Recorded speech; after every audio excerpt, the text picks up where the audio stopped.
Dolar Amerika Serikat melemah kembali dari level tertinggi hampir 2 tahun pada akhir perdagangan Rabu 13 April atau Kamis pagi WIB karena euro berbalik arah dan berbalik positif menjelang pertemuan penetapan kebijakan di Bank Sentral Eropa ECB pada Kamis waktu setempat.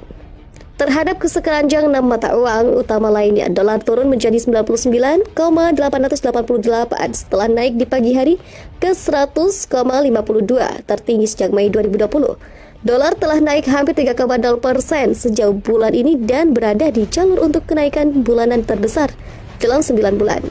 Indeks dolar turun 0,449% dengan euro menguat 0,54% menjadi 1,884 dolar. Dolar baru saja melemah setelah berminggu-minggu menguat dan saya pikir menjelang ECB besok pada Kamis memberikan alasan yang nyaman bagi pasar untuk membukukan keuntungan dari kenaikan dolar, kata Joe Manimbo, analis pasar senior di Western Union Business Solution di Washington.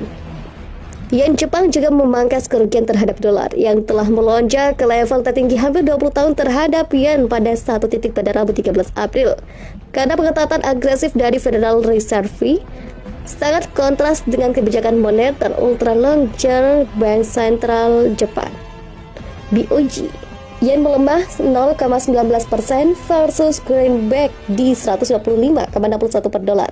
Meskipun pasar tidak mengantisipasi perubahan suku bunga dari ECB pada pertemuan Kamis, pelaku pasar akan mencari nada yang lebih hawkish dari Presiden ECB Christine Lagarde yang dapat mendorong kenaikan suku bunga di akhir tahun. Pasar uang memperkirakan sekitar 70 basis poin pengetatan suku bunga pada Desember. Kemungkinan pasar menilai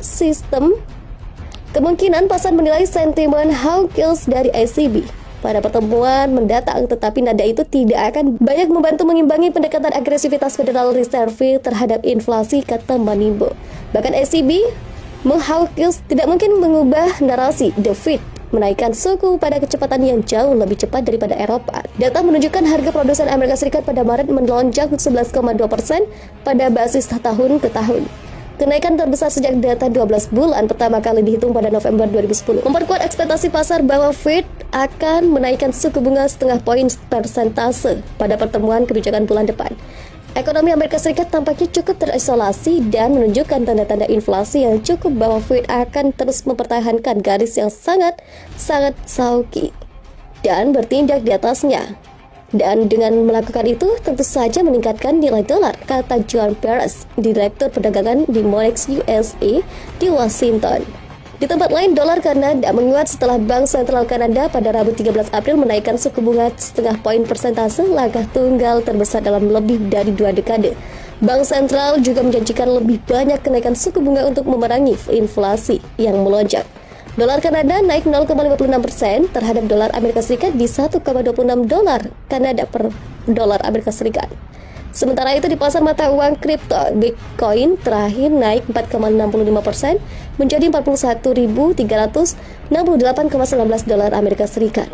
Indonesia sebagai pemegang presidensi G20 kini dihadapkan dengan desakan dari Presiden AS untuk mengeluarkan Rusia dari keanggotaan G20. Presiden AS Joe Biden ingin Rusia dikeluarkan dari G20, tetapi dia menekankan bahwa hal itu adalah keputusan organisasi. Tidak hanya itu, dia juga menambahkan bahwa Ukraina akan hadir sebagai pengamat alternatif di sidang KTT G20. Indonesia sendiri hingga saat ini belum memberikan komentar apapun terkait dengan desakan dari AS dan G7.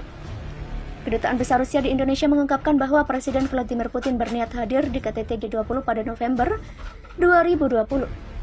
Biden berbicara pada konferensi pers di markas besar NATO setelah pertemuan dengan para pemimpin aliansi dan G7 di hari pertemuan puncak yang luar biasa di Brussels mengenai invasi ke Ukraina. Dilansir dari The Independent, Presiden AS memperingatkan China untuk tidak membantu Rusia atau mempertaruhkan ekonominya. Selain itu, dia menegaskan akan ada tanggapan yang tepat terhadap penggunaan senjata kimia jika terbukti. Biden berjanji akan mengunjungi pengungsi di perbatasan Polandia besok. Saat ini Biden tengah bertemu dengan Dewan Eropa dalam satu hari yang berfokus pada persatuan sekutu.